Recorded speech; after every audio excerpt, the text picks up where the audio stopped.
Selamat datang di cerita yang penuh pelajaran dan hikmah ini. Di episode kali ini, kita akan menyaksikan perjalanan seorang yang terlambat menyadari akibat perbuatannya. Sebuah kisah yang menggugah hati, tentang bagaimana seseorang yang gemar mengabaikan kewajiban akhirnya harus menanggung balasan dari apa yang telah dilakukannya. Ini adalah cerita yang dibuat seolah nyata, namun tujuannya hanya satu, untuk mengingatkan kita semua akan pentingnya tanggung jawab dan kejujuran dalam setiap tindakan kita. Apakah Anda pernah mendengar kisah seperti ini? Atau mungkin pernah merasa bahwa ada hal-hal dalam hidup yang sering kita abaikan, hingga akhirnya kita harus menghadapi akibatnya? Mari kita ikuti cerita ini sampai akhir. Dan semoga ada hikmah yang bisa kita ambil. Jangan lupa, jika Anda menyukai cerita ini, tinggalkan komentar di bawah, beri like dan subscribe supaya Anda tidak ketinggalan cerita-cerita menarik lainnya. Yuk, kita mulai dan simak bersama-sama. Di sebuah desa bernama Karangjambu, tinggal seorang perempuan setengah baya bernama Rohaya. Sehari-hari ia dikenal ramah, murah senyum, dan selalu tampil wangi serta rapi, seolah tak pernah kekurangan apapun. Padahal, semua orang tahu kalau Rohaya hidup dari utang. Tapi entah mengapa, tak ada yang benar-benar berani menegur atau menolaknya ketika ia meminjam uang. Warung-warung kecil di ujung gang, koperasi simpan pinjam milik RT, bahkan tukang sayur keliling pun sudah hafal kalimat yang keluar dari mulutnya. Utang dulu ya, insya Allah saya bayar hari Jumat. Tapi Jumat demi Jumat berlalu, dan utang itu tak pernah dilunasi. Rohaya punya keahlian yang tak dimiliki warga lainnya. Ia pandai membungkus kebohongan dengan senyum, mengelak dengan kata-kata manis, dan menyihir setiap percakapan seolah ia korban dari keadaan. Bahkan ketika ada yang mulai menagih dengan nada keras, ia langsung memeluk, menangis, dan bicara soal keikhlasan. Warga makin lama makin kesal, tapi juga bingung. Setiap malam Jumat, ia terlihat rajin mengirim tumpeng ke langgar, ikut pengajian, bahkan memberi sedekah seadanya ke anak-anak yatim. Semua itu seperti tameng yang membuat warga tak enak untuk melawan. Namun di balik keramahan palsu itu, ada sesuatu yang janggal. Rohaya sering bicara sendiri di dapur, duduk diam di tengah malam, dan meletakkan sesuatu di sudut rumah yang hanya ia tahu. Beberapa tetangga sempat curiga ia menyimpan ilmu pelet atau pesugihan, tapi tak ada bukti. Sampai suatu pagi, kabar mengejutkan menyebar di desa. Rohaya ditemukan tak bernyawa di kursi rotan rumahnya, dalam keadaan mata melotot dan mulut menyeringai. Tak ada tanda-tanda penyakit. Tak ada jeritan. Hanya keheningan dan bau menyengat yang muncul entah dari mana. Warga panik. Mereka langsung menghubungi kepala dusun. Tapi semua makin gelisah saat proses pengurusan jenazah dimulai. Ada sesuatu yang aneh terjadi saat liang lahat digali. Saat matahari mulai turun ke ufuk barat, jenazah Rohaya dibawa menuju pemakaman desa.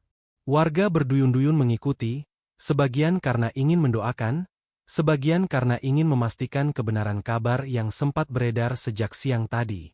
Pak Matno, penggali kubur yang sudah puluhan tahun mengurus liang lahat, tiba-tiba berhenti menggali.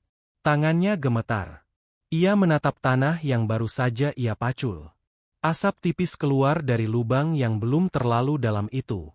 Awalnya dikira hawa panas karena cuaca, tapi bau yang menyertai membuat semua orang mundur perlahan. Ada bau seperti rambut terbakar bercampur belerang. Ini baru pertama kalinya saya lihat tanah ngebul begini, bisik Pak Matno pada Pak RT.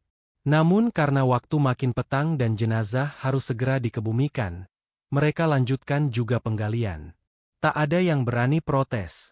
Warga memilih diam dan saling berpandangan.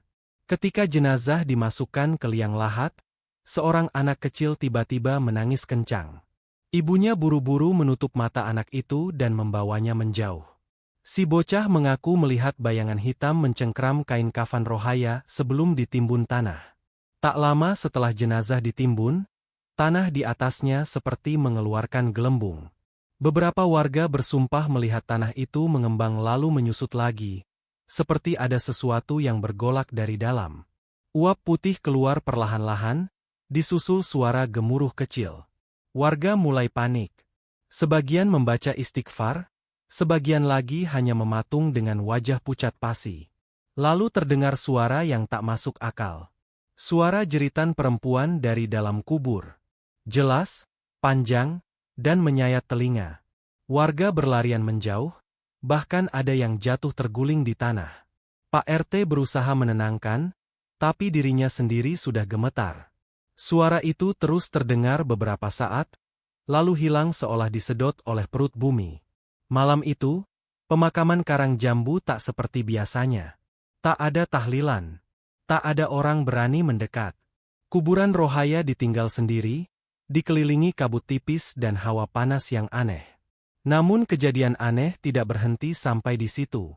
Sejak malam itu, satu persatu warga yang pernah diutangin Rohaya mengalami hal-hal ganjil yang membuat mereka tak bisa tidur tenang. Malam pertama setelah pemakaman, Wagini, tetangga paling dekat rumah Rohaya, terbangun karena suara ketukan di jendela. Awalnya ia mengira anaknya yang pulang larut, tapi saat tirai disibak, tak ada siapapun. Hanya bayangan samar berdiri di balik pohon pisang. Wagini buru-buru memeluk suaminya dan membaca ayat kursi. Namun ketenangan tidak kunjung datang. Saat ia terlelap, mimpi buruk menjemput. Dalam mimpinya, Rohaya berdiri dengan tubuh hangus, mata melotot, dan lidah menjulur penuh darah. Ia meminta Wagini untuk membakar sebuah kertas di bawah dipan rumah. Katanya, itu surat wasiat yang belum selesai. Begitu terbangun, Wagini tak berani mengecek apapun. Tapi esok paginya, suaminya menemukan sesuatu yang aneh. Di bawah dipan, ada gulungan kertas terbakar sebagian, tulisannya nyaris tak terbaca, namun satu kalimat masih terlihat jelas. Ampunkan aku, tapi utangku masih di tangan mereka. Warga geger. Kabar mimpi Wagini menyebar cepat. Embah Mukri, tokoh tua desa yang sering diminta nasihat, akhirnya buka suara. Ia berkata, ruh orang yang meninggal membawa utang tanpa pernah berusaha melunasi, akan disiksa di alam kubur. Tapi bila dia meninggalkan pesan, itu bisa jadi petunjuk agar utangnya dilunasi agar tidak berlanjut azabnya. Keesokan malam, giliran Pak Dul, mantan tukang sayur yang dulu sering diutangin Rohaya. Ia mengaku mendengar suara perempuan tertawa dari dalam lemari tempat ia menyimpan buku piutang. Ketika dibuka, buku catatan utang yang sudah ia buang dulu kini muncul lagi, utuh, dan terbuka di halaman nama Rohaya. Yang lebih mengerikan, tinta yang tadinya memudar kini tampak merah menyala, seperti tertulis dengan darah segar. Di bawahnya tertulis kalimat baru yang tak pernah ia tulis. Kau belum ikhlaskan, maka aku belum tenang. Pak Dul jatuh sakit esok harinya. Demam tinggi, matanya merah seperti habis menangis semalaman. Ia mengigau, menyebut nama Rohaya berkali-kali. Warga semakin resah. Setiap orang yang pernah berurusan utang dengan Rohaya mulai dihantui mimpi yang serupa. Rohaya hadir di malam-malam mereka, meminta agar utangnya diselesaikan. Tapi satu pertanyaan besar mengendap di benak mereka. Siapa yang berani menelusuri utang Rohaya dan membayarnya? Karena tak semua utang itu tercatat. Dan tidak semua bisa diungkap dengan mata. Akhirnya, suara desas-desus sampai ke telinga Yanti, anak kandung Rohaya yang tinggal di kota. Ia datang dengan mobil mewah, mengenakan kacamata hitam dan parfum menyengat. Raut wajahnya tak menunjukkan kesedihan, justru lebih seperti orang terganggu karena harus pulang kampung. Warga yang menyambut di depan rumah mencoba memberitahu keadaan yang sedang ramai dibicarakan. Tapi Yanti menanggapi sinis. Ia menganggap semua hanya mitos dan cerita kampung yang dilebih-lebihkan. Dengan suara tinggi, ia bilang, ibu saya sudah mati, jadi kalau masih ada yang merasa diutangin, itu urusan Allah. Saya gak mau tahu. Pak Dul yang masih lemah mendengar ucapan itu dari teras rumah sebelah. Matanya berkaca-kaca, tubuhnya menggigil lagi. Wagini menggeleng pelan. Gak ada anak yang bisa tidur tenang kalau ibunya disiksa dalam kubur, gumamnya lirih. Malam itu, Yanti tidur di kamar almarhumah ibunya. Namun tidak berlangsung lama. Sekitar jam 2 dini hari, warga dikejutkan dengan teriakan histeris dari arah pemakaman. Suaranya seperti perempuan menjerit sambil memukul-mukul tanah. Beberapa warga yang berani mendekat melihat kejadian mengerikan. Asap putih mengepul dari atas kuburan Rohaya, dan bau busuk menyengat lebih kuat dari sebelumnya. Tanah tempat ia dikubur tampak basah, bergelembung, seperti air yang sedang mendidih. Bahkan rumput di sekitarnya layu seketika, dan batu nisan miring ke samping. Yanti ditemukan oleh warga duduk di dekat pagar makam. Wajahnya pucat pasi, rambutnya acak-acakan, dan bajunya basah kuyup oleh keringat. Ia hanya bisa menunjuk ke arah kubur sambil menggigil ketakutan. Saya lihat ibu saya bangkit dari tanah, gumamnya. Dia pegang kakinya sendiri, dan dia bilang, "Utangku, Yanti, bukan dosaku yang membuat tanah ini mendidih, tapi hatimu yang keras." Yanti dibawa pulang ke rumah warga dalam kondisi syok. Selama 2 hari, ia tidak bicara apapun. Hanya duduk diam dan sesekali menutup telinga, seolah menghindari suara-suara dari alam lain. Namun warga tahu, selama anaknya menolak melunasi utang-utang sang ibu, maka azab tidak akan berhenti. Bukan hanya untuk si Mait, tapi juga untuk mereka yang menyaksikan dan tak berbuat apa-apa. Hari ketiga setelah pemakaman Rohaya, kampung itu berubah menjadi sunyi dan menakutkan. Anak-anak yang biasa bermain di lapangan depan masjid tak lagi keluar rumah. Para ibu rumah tangga enggan keluar malam. Bahkan suara adzan yang biasanya menggelegar dari masjid, kini terdengar lirih dan enggan disuarakan oleh muadzin. Sebab hampir semua warga mengalami hal yang sama. Mimpi buruk datang silih berganti, dan selalu berpusat pada sosok yang sama, Rohaya. Pak Lurah bahkan mengakui dengan suara gemetar, bahwa ia didatangi arwah Rohaya dalam mimpi. Dia berdiri di depan pintu rumah saya, bisiknya saat rapat darurat di balai desa. Mukanya hangus, matanya kosong, tapi bibirnya terus mengulang satu kalimat, "Kembalikan hak mereka, kembalikan hak mereka." Bukan hanya mimpi, beberapa warga mengaku mendengar suara ketukan dari bawah tanah saat lewat di dekat kuburan. Seperti ada yang mencoba naik ke permukaan. Bu Mimin, yang rumahnya persis di samping makam keluarga, bahkan bersumpah melihat api kecil berkedip di atas pusara saat dini hari. Padahal saat ia mencoba melihat lebih dekat dengan senter, api itu hilang dan berubah jadi asap tipis yang masuk ke lubang hidungnya. Sejak itu, saya batuk darah tiap malam, lirih Bu Mimin sambil menunjuk tisu di pangkuannya yang penuh bercak merah gelap. Di tengah kepanikan itu, Yanti tetap menolak menemui warga. Ia mengurung diri di rumah peninggalan ibunya, bahkan tidak mau menerima makanan yang dikirimkan. Suatu malam, tetangga mendengar suara ribut dari dalam rumah. Seperti orang bertengkar keras, padahal hanya ada Yanti seorang diri. "Aku gak mau bayar. Itu bukan urusanku," teriaknya. Tak lama, terdengar benda pecah dan suara tangisan yang berubah jadi jeritan panjang. Saat warga berani masuk esok paginya, mereka menemukan kaca jendela hancur, dan di lantai ruang tengah ada tulisan aneh seperti dicakar kuku di ubin keramik. "Aku menunggumu di liang ini." Tak ada yang tahu siapa yang menulis. Tapi semua sadar bahwa arwah Rohaya belum bisa tenang. Dan setiap malam yang berlalu, hanya membawa teror yang lebih dalam pada kampung itu. Malam itu, langit kampung tampak lebih gelap dari biasanya. Hujan tak turun, tapi udara terasa lembab dan berat. Angin berhembus pelan, seolah membawa bisikan yang tak kasat mata. Malam Jumat Kliwon datang tanpa permisi, dan seluruh warga memilih berdiam di dalam rumah, menggembok pintu rapat-rapat, dan mematikan lampu lebih awal. Di rumah warisan almarhumah Rohaya, suara gaduh kembali terdengar. Piring-piring pecah, jendela terbuka sendiri, dan ada suara tangisan terputus-putus. Beberapa warga yang nekat mengintip dari kejauhan melihat bayangan samar seperti tubuh perempuan tua merayap di dinding luar rumah, menuju ke atap, lalu menghilang begitu saja di balik genting. Yanti, yang sejak hari kemarin mulai kehilangan akal sehatnya, terlihat berjalan keliling rumah sambil memeluk bantal guling, berbicara sendiri, tertawa kecil lalu menangis keras. "Aku gak pernah mau utang, itu ibu yang maksa, salah ibu, bukan aku, bukan aku." Tengah malam, Warga dikejutkan oleh suara dentuman keras dari arah rumah Yanti. Atap bagian belakang runtuh.